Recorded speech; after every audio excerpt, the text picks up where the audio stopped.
Hello you all, I am BlaqueWitchYaya. Thank you so much for tuning into this video, and today we are going to talk about one of my most favorite people. It's no secret, y'all know I love Beyonce. So when she came out with the song Black Parade, I'm honestly late because I'm taking a break from social media, so I didn't even know she came out with the song.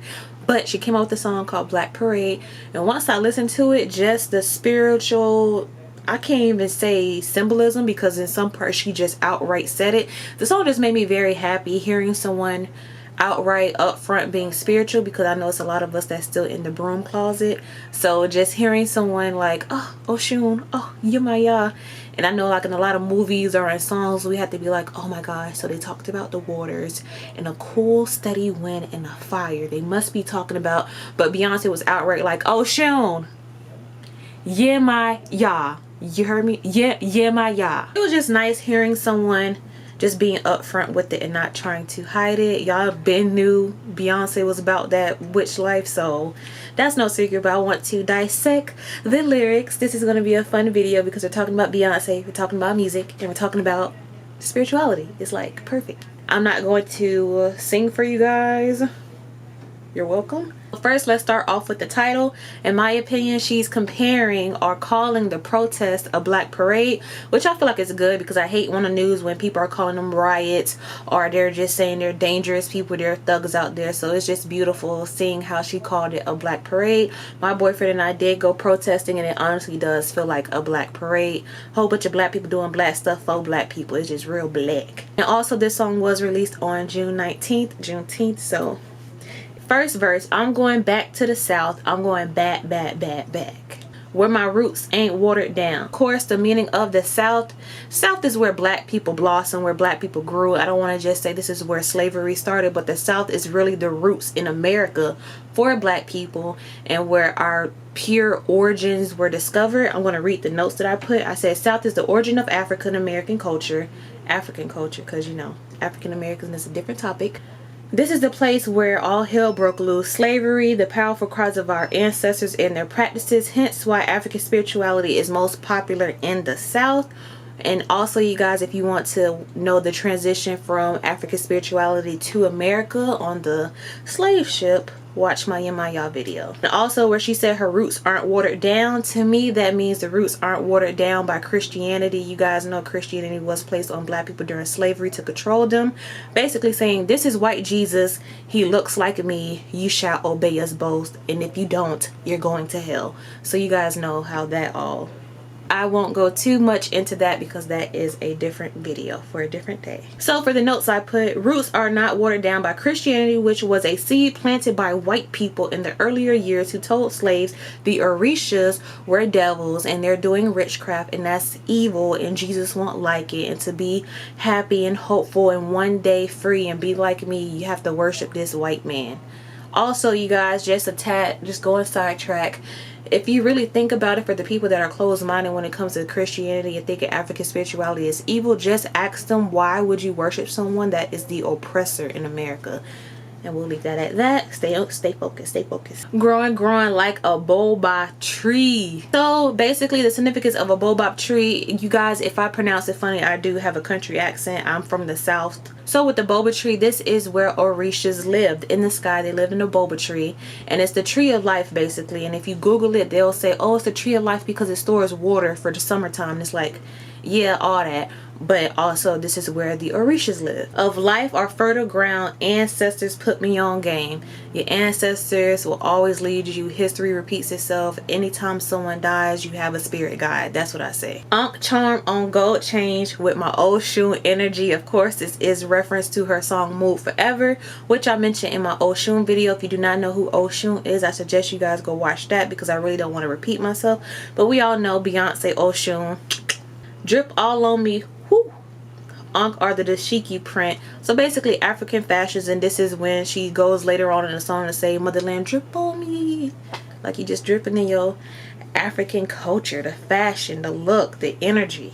Hold up, don't I smell like a nog chopper incense? Nog chopper incense is good for purification and to also burn to deities associated with love. And of course, Oshun is a goddess of love. So there goes the correlation right there. Beyonce being the daughter of Oshun. Oshun being the goddess of love.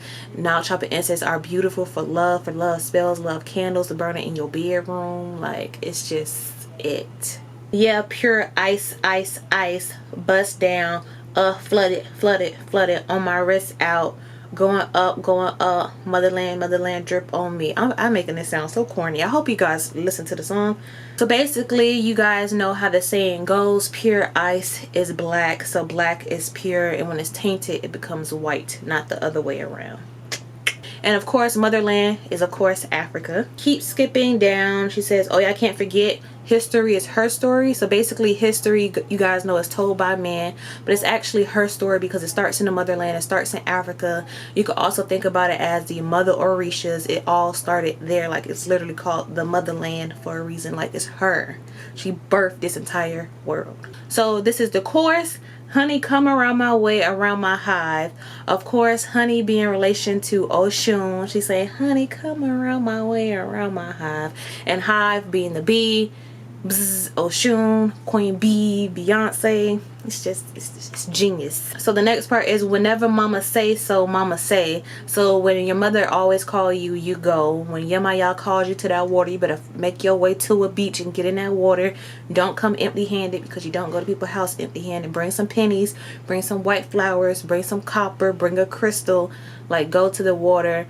Whoever your Orisha is, they're gonna call you, be like, hey, I need you to come to the railroad, or hey, get next to some fire, I need you to burn a candle. They gonna let you know. Now here we come on our throne, sitting high, basically getting back to African power. We are kings, we are queens. Don't let nobody tell you differently. On the next part, she says, I charge my crystals in a full moon. So do I, Beyonce. So do I. All your crystals that you get from BlaqueWitchYaya.com. That's why it usually takes me a while to restock, because I am not posting it on the website until they sit in the sun to be clean and sit in the moon to be charged, and then I ship it off to y'all nice, pure, powerful, and clean. So yes, you guys know a full moon is the most powerful and magical time at night to charge crystals, to do any rituals, to do prayers, to do any manifestation.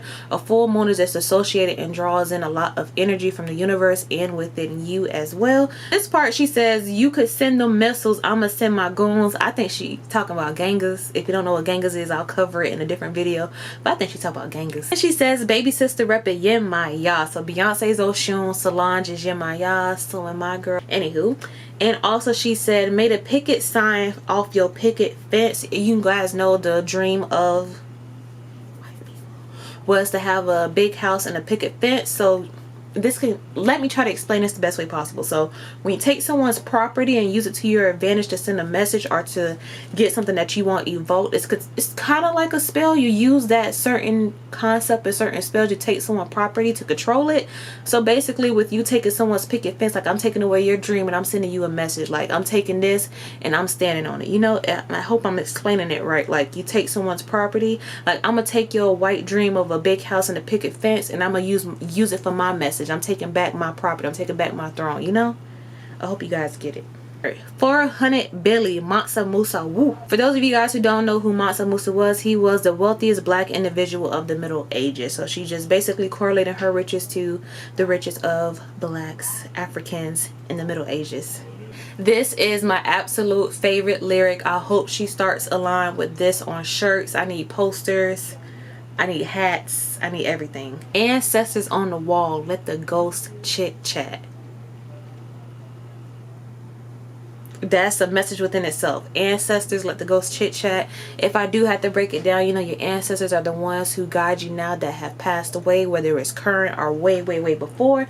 So she prays them, she worships them, she prays to them, she let them chit chat. Flow around my house, girl. You welcome. This is our home. Wearing all attire white to a funeral. Many people wear black to a funeral. I grew up wearing black to a funeral because we are taught to associate black with mourning, with badness, with death, with just sadness. Where when you wear all white, it's a celebration because you know that person is transitioning over to a much powerful state. My other favorite part of the song is when she says, fuck these laid edges, I'ma let them shrivel up. And she says, fuck this fade and waves, I'm gonna let it dread all up. Yes, I'm locking up very soon. Stay tuned. So for the rest of the song, she is just giving her praises to black people, black culture, black spirituality. This song is literally just a black parade celebrating blackness. I really wanted to do this video. I know it is different than the ones I do on my channel, but when Beyonce comes up with a song as powerful as this, I had to talk about it on my spiritual channel because that's what she's talking about in the song. Always remember, guys, as above, so below, as within, so without, as the universe, so the soul. Until next time, you guys, Ashe.